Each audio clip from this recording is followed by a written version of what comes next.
So, most people, they go to Tiffany to like buy some rare jewels or something like that.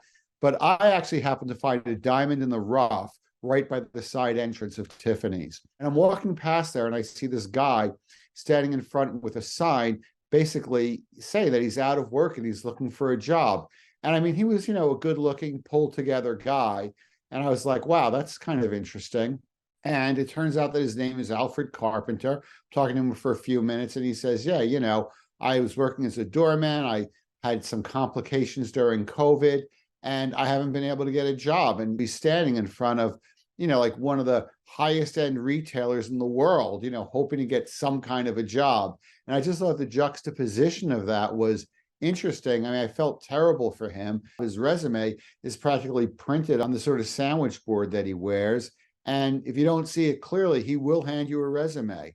I mean, his story is, it's kind of a sad New York story. He said he's living on Twinkies, which is terrible to hear. He's got this kind of very sporadic part-time work.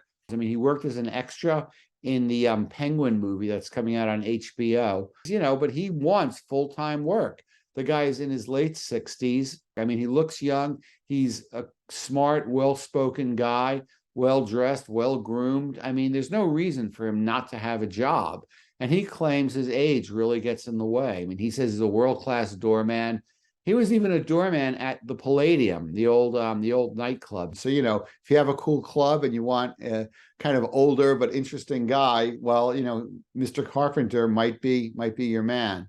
And I guess what I hope is that possibly the story will help him and maybe somebody will reach out and offer him a job. He's not giving up. He said, I am staying there until I get a job. And I believe he will do that. And I wish him the best of luck.